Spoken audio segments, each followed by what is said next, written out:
홍준표 자유한국당 대표의 핵심 친박 출당 요구에 친박계 좌장 서청원 의원이 성완종 카드를 들이밀며 홍 대표의 사퇴를 요구하고 나섰습니다. 이와 함께 반환점을 둔 문재인 정부의 첫 국정감사까지 평가해 보겠습니다.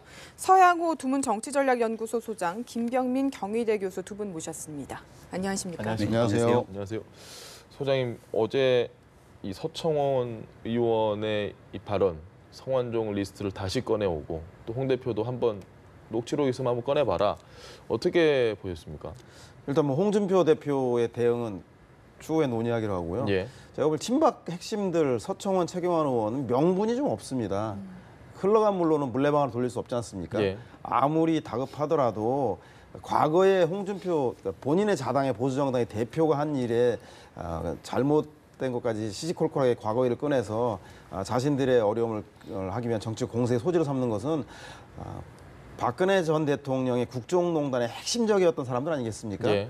그런 면에서는 반성을 좀 하면서 오히려 홍 대표에게 박근혜 전 대통령에게 죄를 묻지 마라, 우리가 다 안고 가겠다라고 하는 그 자세를 취할 때 예. 향후에 국민적 여론을 통해서 돌아올 수 있는 명분도 축소할 수 있을 텐데 똑같이 이전 투구하는 양상을 보이고, 특히나 대표를 향해서 본인의 정책 생명을 유지하기 위해서 같이 싸우는 모습은 오히려 그 명분적 측면에서나 실리적으로 보나 전혀 득이 될 게 없다라는 점에서 저는 친박 중진들이 보여준 모습들은 상당히 보수를 더욱더 어렵게 하는, 그래서 결국은 김무성 전 대표가 바른정당에서 자유한국당으로 오는 시기만 늦추고 있지 않겠습니까? 예. 보수에게 득이 되는 것이 없는 원로 중진으로서는 좀 하지 말아야 될 행태를 하고 있는 게 아닌가 싶은 생각이 듭니다. 알겠습니다. 네, 김 교수님도 비슷한 생각이신가요? 글쎄요, 일단은 뭐 자유한국당 내에서 이와 같은 사건들이 일어날 수밖에 없는 배경들이 있는 것 같습니다. 그러니까 지난번 4.13 총선 과정에서 이한구 공천관리 위원장을 중점으로 거의 한국당, 과거의 새누리당을 친박계 중심으로 거의 개편을 해놨기 때문에 박근혜 전 대통령이 탄핵되고 난 뒤에 이제 한국당이 혁신을 통한 개혁을 해야 됨에도 불구하고 그럴 수 있는 동력이 의원들 자생적으로는 없었던 겁니다. 이제 이거를 타파하기 위해서 홍준표 대표가 이제 마지막으로 고육지책의 카드를 꺼냈다라고 볼 수 있는 건데요. 여기에 대해서 서영호 선생님이 말씀하셨던 것처럼 과거의 잘못들을 인정하고 보수가 혁신하기 위해서 나아가기 위한 처절한 반성들이 있다는 선행돼야 되는 건 당연한 겁니다. 근데 그 처절한 반성들이 선행됐게 됐을 경우에 자신의 정치적 목숨, 생명이 끝난다라고 판단하게 됐을 경우에 이것들을 쉽게 놓아버릴 수 있느냐의 여부는 좀 다른 부분이거든요. 따라서 이제 서청원 의원과 최경환 의원 같은 경우는 여기에 대해서 강한 이제 저항의 과정들을 겪게 되는 거고, 이걸 토대로 홍준표 대표를 위시로 한 사실상의 현재 지도부와 이제 한판 승부를 벌이는 과정이라고 보여지는 겁니다. 이제 제일 중요한 거는 이 과정에서 홍준표 대표가 당을 완벽하게 장악하지 못하고 있는 상황 속에서 그럼 왜 이와 같은 판단을 벌였을까? 결국 마지막 믿는 건 여론이라는 거죠. 이 여론을 통해서 보수 대통합에 힘이 만약 모이게 된다라면은 현재 107명의 자유한국당 의원들이 의총을 통해서 3분의 2 이상이 찬성을 해야만 친박 정산이 가능하게 되는 건데 현재의 구도는 사실 어렵습니다. 하지만 여론이 지금 같은 상황 속에서 서 의원의 행태에 대해서 강하게 비판하고 친박의 문제 제기를 하면서 당이 혁신하기 위해서 결국은 현재 있는 107명 의원들이 청산할 수밖에 없는 분위기를 몰아가게 됐을 경우는 홍준표 대표의 의도대로 갈 수도 있는 상황이기 때문에 아마 남은 한 열흘 정도의 기간들이 굉장히 중요한 여론전의 상황으로 보입니다. 알겠습니다. 이 홍준표 대표가 믿을 곳, 마지막 믿을 곳이 여론이라는 이야기가 참 인상적인 게, 그 성완종 리스트 사건 당시에 사실 홍 대표가 여론에게 완전 거의 뭐 등을 돌리다시피 했는데, 여론이 지금 상황을 놓고 보면 말씀하신 것처럼 이 여론을 믿는다. 그럼 여론을 믿는다는 건 결국 당 내부 결속은 전혀 안 되고 친박들이 집단적인 움직임을 할 가능성도 있다는 걸 분명히 염두에 두고 있는 것 같습니다. 홍 대표 스스로도. 어떻게 보십니까? 저는 뭐 집단 움직임을 보일 가능성이 매우 적습니다. 친박 자체가 처한 상황이 원체 여론으로부터 고립되어 있기 때문에. 근데 문제는 홍준표 대표한테 있습니다. 제가 볼 때 민주당이 박근혜 대통령을 걸고 넘어지면 정치 보복이고 본인들이 하면 홍준표 대표가 이걸 꺼내면 친박 청산입니까?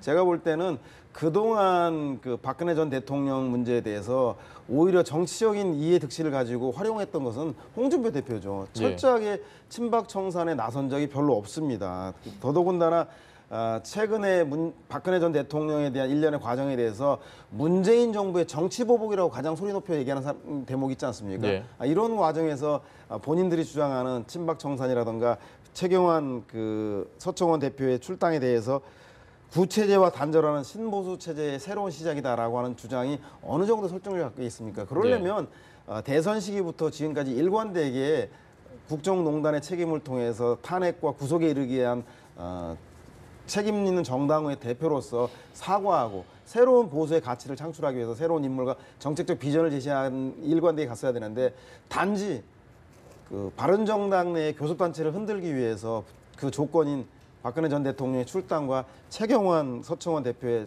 그 출당을 하는 것은 제가 볼 때는 그야말로 정치공학적인 접근일 뿐이고 실제로 보수가 거듭나게 하는 것과 완전히 거리가 멀다. 그래서 국민들을 전혀 감동시키고 여론을 움직이고 있지 못하기 때문에 오히려 저는 이 문제가 지금은 친박의 핵심들이 일부 정치적으로 후퇴할지 모르겠지만 궁극적으로는 홍준표 대표의 리더십에도 큰 문제로 남을 것 같다는 생각이 듭니다. 알겠습니다. 네. 앞으로 10일이 중요하다 이렇게 말씀을 하셨는데 홍준표 대표는 지금 뭐 추가 인적 청산도 하겠다 뭐 이렇게까지 좀 강력히 얘기하고 있긴 하거든요. 그러니까 결국 친박계의 집단 행동들을 어느 정도 막아내야 되기 때문에 홍준표 대표의 이야기뿐 아니라 류석춘 혁신위원장 같은 경우도 추가적으로 친박의 행동에 나서게 됐을 경우는 추가적인 징계도 가능하다라고 강력 경고의 메시지를 던진 거죠. 그러니까 자유한국당이 현재 있는 107명 의원들만 가지고 서로 누구로 내보내고 누구의 책임이다라고 묻게 되는 순간 사실상 명분이 서로가 떨어지게 되는 겁니다. 자생적인 혁신이 안 되기 때문에 그 명분을 줄 수 있는 가장 중요한 키가 지금 일고 있는 보수 대통합 여론인 거거든요. 결국 바른정당을 위시로 바른정당이 김무성 전 대표를 중점으로 하는 통합파 의원들과 함께 보수가 큰 틀에서 뭉쳐야 된다라고 하는 일부의 여론들이 보수적인 유권자들 사이에서 있는 게 사실인 거고 이러한 여론이 형성되게 된 배경에는 문재인 정부의 강력한 힘을 어느 정도 견제하기 위한 야당의 조건들이 필요한 건데 그건 첫 번째로 이 엄중한 한반도 현실에서의 북핵 문제를 막아내고 두 번째는 경제적인 측면에서 문재인 정부가 진보적인 경제 정책을 치는 것들에 대한 브레이크를 걸어야 된다라는 거고 또 탈원전 등에 대한 급격한 개혁적인 정책들에 대해서 어느 정도 선을 긋기 위한 보수 야당이 필요하다면 분열되어 있는 상태로는 불가하기 때문에 큰 틀에서 모이는 힘이 필요하다. 그럼 이 힘을 통해서 보수 대통합을 이뤄내기 위한 전제 조건이 무엇이냐라고 봤을 때는 결국은 과거 박근혜 전 대통령의 실정에 누군가는 책임을 져야 된다는 거고 그 책임 정치의 일환으로서 서청원 의원, 최경환 의원도 같이 함께 탈당해야 마땅하다라는 게 지금 한국당 내 일부 여론인 거죠. 이러한 명분론을 중심으로 굉장히 뜨겁게 맞부딪히게 될 거라고 보여지는데요. 지금 이 문제, 한국당만의 문제가 아니라 결국은 바른정당의 김무성 의원이 현재는 외국에 있는데 이제 이번 주 내로 돌아오게 됩니다. 그러니까 바른정당의 통합파가 지금 주춤하고 있지만 바른정당의 통합파 의원들이 보수 대통합을 주장하면서 이러한 친박 청산에 얼마나 크게 목소리를 낼 것인지 등등에 대한 여부를 따라갔고 아마 한국당 내에 있는 내부적인 여론들도 조금 일부 흔들리지 않을까라는 생각이 들기도 합니다. 알겠습니다. 저는 이 일련의 지금의 상황을 보면서 크게 두 가지가 궁금한 게 있는데 첫 번째 질문 먼저 좀 드리고 싶은 게 친박을 청산을 해야 된다. 사실 한국당이 이 과거 박근혜 국정농단 사태에서 자유로울 수 없었다라는 분위기가 굉장히 강했는데 지금 시간이 흘러서 상황을 놓고 보면 마치 최경환 그리고 서청원 의원이 나가는 순간 모든 친박 인적 청산이 정리되는 것처럼 지금 구조가 짜여져 있단 말이죠. 이게 옳다고 생각하십니까? 아니 옳지 않죠. 아까 말씀드린 대로 국민들은 보수 정당이 거듭나기 위해서는 새로운 리더십과 보수의 가치만한 새로운 정책을 제시해야 되겠죠. 이념과 진영 논리에 치우친 것에 대해서 철저하게 심판받지 않았습니까? 그래서 새롭게 거듭날 것을 요구받고 있는데 문제는 지금 그 친박 청산은 그냥 김무성 대표하고 6명 데려오기 위한 그 정치공학적인 접근이란 말이죠. 그렇기 때문에 국민들도 아마 제가 볼 때 정부 여당이 더 어리둥절할 것 같아요. 우리 그 정부 여당이 하는 거에 대해서는 정치 보복이라고 하면서 홍준표 대표 스스로가 지금 그 박근혜 전 대통령과 최경환 서청원 친박 핵심들을 찍어서 당에서 그 탄압해서 쫓아내려고 하는 것이니까 그것도 일종의 정치 보복일 텐데 그렇기 때문에 제가 볼 때는 그 홍준표 대표의 일관성이라는 문제에 대해서는 뭐 국민들은 잘 납득이 안 갈 것 같다는 생각이 들고요. 다만 아까 말씀드린 대로 바른정당이 교섭단체 지위를 그 빼앗기게 되게 된다면 아마 당은 전체적으로 국회 운영은 아마 더불어민주당과 자유한국당이라고 하는 양강 체제로 진행되는 건 사실인 것 같다는 생각이 들고요. 거기에 국민의당에 대해서 자유한국당이 어떤 입장과 태도를 가질 것인가, 그리고 국민의당은 자유한국당과 할 것인가 하면 민주당과 연대할 것인가, 이 문제가 남은 과제이고 실제로 바른정당의 교섭단체의 역할은 아마 이번 주를 정점으로 해서 소멸될 위기에 처한 것이 아닌가. 그것이 뭐 홍준표 대표가 노리는 바라면 그 가장 그 현실적인 목표가 아닌가 싶은 생각이 듭니다. 알겠습니다. 김 교수님께 제가 가지고 있던 그 두 번째 질문을 드리고 싶은 게 만약에 이 친박 정산이 빨리 되고 박근혜 전 대통령 출당 조치도 빨리 됐고 뭐 무리 없이 서청원 그리고 최경환 의원이 빨리 당에서 나갔다. 그렇게 돼서 조용히 가는 것과 지금처럼 이렇게 시끌시끌하면서 갈등이 격한 상황에서 마지막에 딱 봉합이 되는 것 어느 게 더 보수 결집을 위해서 더 좋다고 생각하십니까? 저는 후자의 경우가 좀 더 극적인 효과는 있을 거다라는 생각이 들고요. 예. 만약에 전자의 경우처럼 박근혜 전 대통령의 정치적 생명은 사실 끝났다고 해도 무방할 겁니다. 그리고 시기적으로 문제를 삼는 분들은 이미 탄핵되기 직전에 탈당 조치 등이 있었어야 되는 과정들이 있어야 되는데 예. 이제 와서 얘기를 하고 있는 부분들이 시기적으로 늦었다고 얘기하는 분들이 계시죠.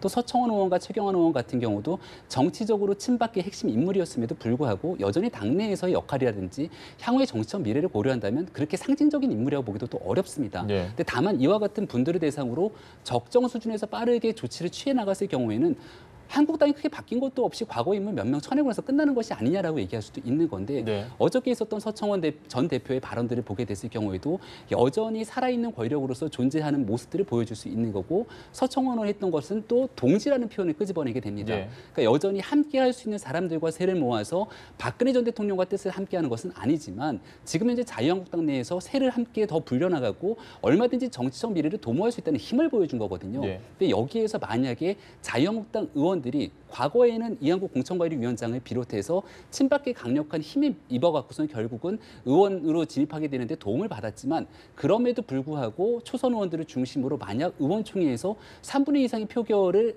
얻어내고 만약에 제명 조치가 이루어지게 된다라면은 한국당이 많이 변하고 있다는 신호를 줄 수도 있는 거거든요. 이게 보수 대통합을 통해서 바른정당의 의원들을 끌어올 수 있다라는. 그러니까 바른정당에 있는 의원들이 오기를 꺼려하는 것 중에 하나는 들어가도 찬밥 시세 당하는 것 아니냐. 예. 들어가서 결국은 한국당 내에 들어있는 것 아니냐라는 여론들이 있는 건데 그와 다를 수 있는 변화의 바람들을 불러일으킨다는 측면에서 나름의 긍정적인 효과도 있을 수 있다 이렇게 보여집니다. 알겠습니다. 바른정당 분위기도 좀 살펴봐야 될 것 같아요. 지금 유승민 의원이 이례적으로 좀 오랜만에 기자회견을 자청을 했거든요. 근데 국민의당과의 통합에 좀 속도 조절을 하는 내용이고 또 김무성 의원과도 뭔가 결별할 수 있는 뭔가 암시가 좀 있었습니다. 어떤 배경일까요? 이번 주에 뭔가 바른정당이 일어나기 때문에 그 일어나는 일에 파장을 줄이고 빌미를 최소화하기 위해서 긴급하게 예정이 없던 기자간담회를 한 것 같다는 생각이 들어요. 그 네. 예정이 없던 일은 그 박근혜 전 대통령의 출당이 그 의결되거나 추진될지 아니면 그 전에 이번 주에 전격적으로 될지 모르겠지만 김무성 전 대표를 비롯해서 바른정당에 작게는 4명, 많게는 7명의 의원들이 지금 탈당하고 자유한국당으로 행할까라는 것이 퍼져 있는데 예. 아마도 그런 인원의 수를 줄이기 위해서 우리는 국민의당과 연대하는 정체성이 모호한 것은 하지 않겠다. 따라서 지금 나가는 사람은 문제가 있는 행위다라는 것을 강조하기 위해서 아마 어제 긴급 기자 간담회를 한 것 같고요. 근데 네. 문제는 국민들이 별 관심이 없어요. 한식에 주거나 청명에 주거나 하루 차이 아니겠습니까? 그래서 김무성 대표를 비롯한 통합파 의원 대여섯 명이 가는 거나 네. 아니면 자강파 의원 바른정당 20명이 나중에 대우를 받고 당대당 통합이든 뭐든 형태로 가든 결국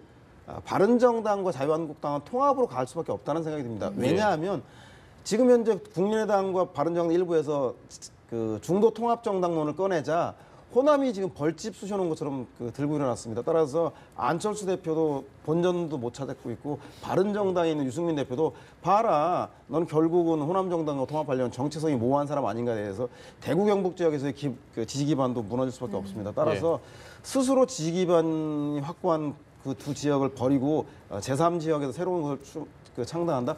그러려면 총선 전에 아마 그런 흐름들이 있었어야 되는데 예. 지금은 누가 보더라도 공학적인 그 정치적인 타산 때문에 이합 집산하는 것 때문에 명분과 여론을 얻을 수 없기 때문에 저는 뭐 이번 그 바른정당발 보수통합 이 이야기는 바른정당이 깨지는 것으로 좀 1차 개편 논의는 좀 잠복하지 않겠나 싶은 생각이 듭니다. 알겠습니다.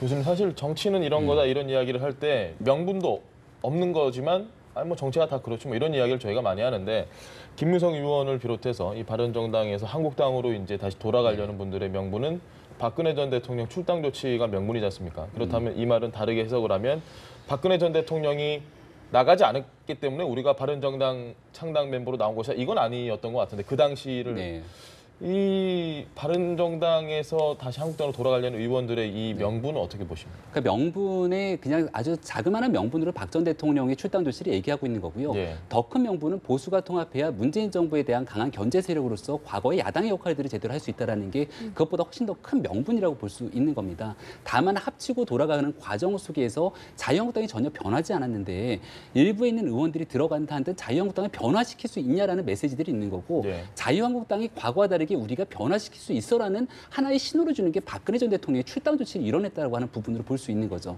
그러니까 김무성 의원을 유시로 한 바른정당의 통합파 의원들 같은 경우도 지금의 자유한국당이 국민들로부터 보수적 정당의 대표성을 가지지 못하고 있다는 걸 충분히 인지하고 있는 것 같습니다. 예. 그럼에도 불구하고 보수가 분열돼 있는 상황 속에서 꽤 오랜 기간 함께 정당 정치 활동을 해왔지만 현재 강력한 문재인 정부의 높은 지지율을 대항하면서 보수적인 가치와 의사결정들을 진행해 나가기엔 무리가 있다는 판단에 이르렀다는 거거든요. 그렇다면 이와 같은 상황에서는 가치와 생각이 조금은 다르더라도 네. 큰 틀에서 함께하고 그 안에 들어가서 내부로부터 혁신을 통해서 당을 장악하게 되면 이를 토대로 문재인 정부가 추진하고 있는 여러 정책들에 대해서 중도적인 나름대로의 견제 역할들을 할 수 있을 거라고 생각을 하고 있는 거거든요. 네. 따라서 박근혜 전 대통령과 서청원, 최경환 의원에 대한 출당 조치가 사실상 개혁에 대한 시작과 끝이 아니라 이거는 말 그대로 시작점에 문을 여는 거고 이걸 토대로 만약에 바른정당과 자유한국당이 통합되고 난 뒤에는 이를 토대로 국민들로부터의 민심을 다시 되찾기 위한 보수 혁신 작업이 아마 일어날 거라고 봅니다. 그 혁신 작업에 만약 실패하게 된다면 국민들로부터 다시 한번 또 등을 돌리게 되는 과정들이 일어날 거라고 보십니다. 알겠습니다. 주제를 좀 바꿔보겠습니다. 신고리 오리코기가 이제 건설 재개가 결정이 됐고 문재인 대통령도 빨리 이건 하겠다. 근데 야당들의 반응이 상당히 좀 거칠고요. 오늘 보니까 안철수 대표는 굉장히 또 거친 이야기를 했더라고. 아니 대통령 말 한마디로 1,000억 넘게 돈, 1,000원 넘는 혈세가 날라갔다. 이거 어떻게 책임질 거냐. 이건 어떻게 좀 해석을 해야 될까요? 국민도 이기고 대통령도 이겼는데 야당만 졌나 보죠. 야당이 발끈하던데 제가 볼 때는 국민들은 아마 그 신고리 원전을 매몰시킬 경우에 비용이 많이 들기 때문에 네. 이왕 짓는 건 지어 나가자. 하지만 원전의 안전성이 완전히 확인되지 않았기 때문에 중장기적으로 원전을 좀 축소하자. 이건 문재인 대통령 생각 아니었습니까? 그래서 제가 볼 때 문재인 대통령이 그 신고리 원전 그 중단에 대해서 대선 공약한 것을 아마 제가 볼 때는 그 공론화위원회를 통해서 연착륙, 출구 전략을 잘 쓴 것 같다는 생각이 듭니다. 그래서 전 뭐 그 과정에서 대통령이 특히 대선에서의 본인의 공약이지만 네. 국민이 반대할 때는 그 결과를 수용해서 승복할 줄 아는 문화를 만든 것은 예전에 이명박 대통령이 본인이 공약이라는 이유만으로 4대강을 무리하게 밀어붙여서 사회적 갈등이라든가 비용들이 얼마나 많이 낭비됐습니까? 네. 그래서 저는 1,000억 원의 손실은 있었지 몰라도 문재인 대통령이 그냥 그러면 공약대로 원전을 중단했을 경우에 수조 원의 혈세가 날아가는 것보다는 오히려 공론을 수용한 결과가 좋았다는 생각이 들고요. 특히 아까 말씀드린 대로 대통령이기 때문에 대선을 통해서 검증받았기 때문에 난 무조건 한다라고 하는 그것을 공론화위원회를 통해서 본인의 공약을 철회한 것을 승복한 것, 저는 뭐 그것은 정치적으로 큰 의미가 있다는 생각이 들어서요. 이런 문제에 대해서는 적극적으로 좀 평가해줘야 될 것 같다는 생각이 들고, 다만 네. 야당에서 아니 그럴 거면 애초부터 하지 말았어야지 하는 문제에 대해서 대통령이 공론화위원회 의미 부여하기 이전에 네.